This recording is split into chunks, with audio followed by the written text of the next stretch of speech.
आपने सीए के बारे में सुना, सीएस के बारे में सुना, सीएमए के बारे में भी सुना, एससीसीए के बारे में भी सुना, लेकिन आज मैं आपके लिए एक ऐसा कोर्स लेके वाला हूँ जो इस सबसे थोड़ा रिलेटेड है, लेकिन थोड़ा इससे अलग है।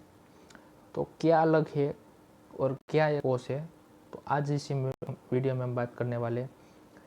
नमस्ते, मैं हूँ आपका दोस्त, आपका होस्ट भाविन फेफर, और आज इस वीडियो में हम बात करने वाले हैं कि सीपीए का क्या होता है, पूरा स्टडी, फुल डिटेल्स।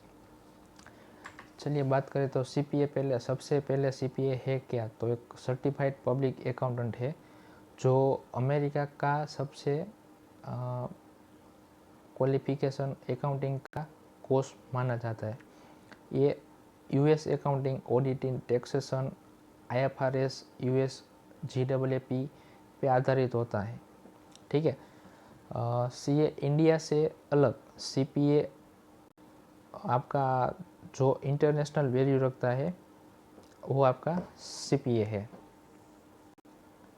सीए जैसे कि इंडिया का रजिस्ट्रेशन है, ऐसे सीपीए इंटरनेशनली रजिस्ट्रेशन है जो आप इंटरनेशनल का वर्क भी कर सकते हो। आगे हम बात करें तो सीपीए करने के लिए क्या क्या एलिजिबिलिटी है।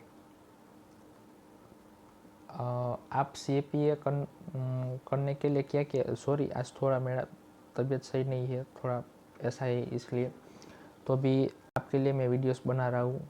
और अभी करीबन रात के बजे है 11:40 हुआ है, आप देख सकते हो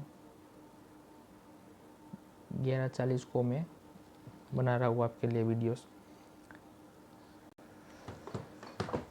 तो सीपीए क्या है, ऑप्शन फर्स्ट तो ये कि जो BCom, BBA, BFA, BMS, MCom, BBA, ये इसका क्रेडिटल एक ऑप्शनल है। ठीक है। ऑप्शन 2 क्या है, इंडिया में सीए इंटर या फाइनल क्वालिफाइड जो होते हैं वो ये सीपीए कर सकते हैं। हाँ, सीपीए, एससीसीए, सीए इसमें क्या होता था, आप 12th के बाद भी कर सकते हो, लेकिन ये ग्रेजुएशन के बाद ही आप कर सकते हो। सीपीए में 120 से 150 क्रेडिट आवर्स की रिक्वायरमेंट होती है। ठीक है।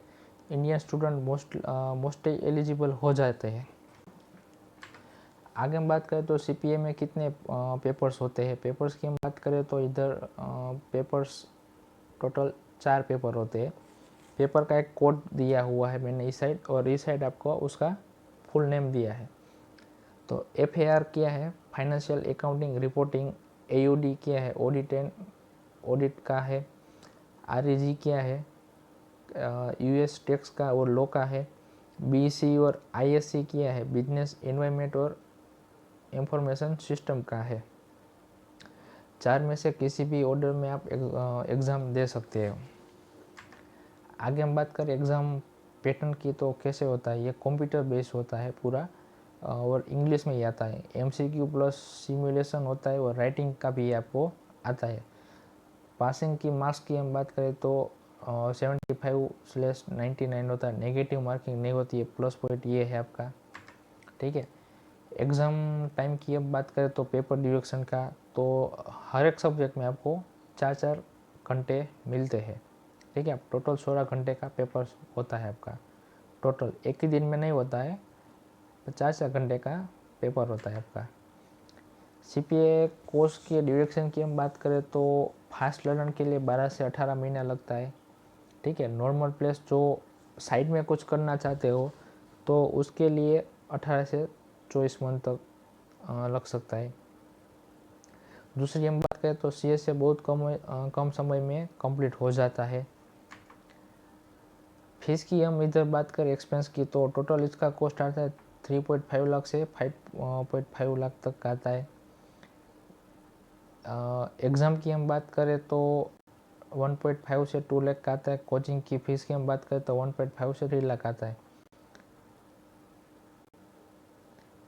ये फिक्स आपका नहीं है, अप्रोक्सीमेट मैंने आपको लिखा है, क्योंकि यूएसडी में आपकी फ़ीस पे करनी होती है, तो उसका रेट फ्लैक्चुएट होता है, भाई कम ज़्यादा होता है, तो उस हिसाब से मैं अप्रोक्सीमेट आपकी फ़ीस इधर लिखी है। सीपीए एग्ज़ाम के सेंटर की हम बात करें तो भारत में सीपीए एग्ज़ाम इतनी जगह पे है, अवेलेबल है। कहाँ पे, मुंबई हो गया, दिल्ली हो गया, बेंगलोर हो गया, हैदराबाद और चेन्नई, इतनी जगह पे ही आपका सीपीए की एग्ज़ाम आप दे सकते हो। सीपीए करने के बाद जॉब स्कोप आपके पास क्या है कि भाई यूएस में आप अकाउंटेंट बन सकते हो, ऑडिट कर सकते हो। ऑडिट का आपका ऑथोरिटी आपके पास नहीं है, लेकिन ऑडिट का आप एसोसिएट बन के उसके साथ काम कर सकते हो। बिग फोर का आप काम कर सकते हो ऑडिट का।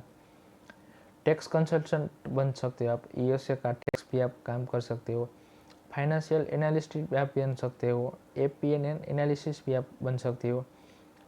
आईएफआरएस यूएस गैप का भी आप एक्सपर्ट बन सकते हो। अगर जॉब की हम बात करें तो आप बिग फोर में भी आपका जॉब मिल सकते हैं। बिग फोर कौन कौन सी हो गया, डेलोइट, ईवाई, केपीएमजी, पीडब्ल्यूसी हो गया। एमएनसी कंपनी की हम बात करें तो इस 20 फर्म में भी आप काम कर सकते हो। ग्लोबल कैपिटल यूनिट्स में भी आप काम कर सकते हो। अगर सैलरी की हम बात करें तो फ्रेशर के लिए 6 से 10 लाख पर एनम की सैलरी है। 3 से 5 साल का आपका एक्सपीरियंस हो गया तो 12 से 20 लाख की आपकी सैलरी जा सकती है। अगर आप यूएस या गल्फ की कोई भी कंपनी में आप जॉब करने के लिए गए तो 30 लाख से प्लस आपका सीटीसी हो सकता है। सीएफए किसके लिए बेस्ट है, बीकॉम एमकॉम स्टूडेंट जो होते हैं, जो इस करियर में आगे प्रोफेशनल करियर में जाने चाहते हो, इंटरेस्ट रख सकते हो, उसके लिए। सीए इंटर या सीए फाइनल स्टूडेंट के लिए, और जो कोई भी वर्क प्रोफेशनल में जाना चाहते हैं उसके लिए सीपीए है। Thank you.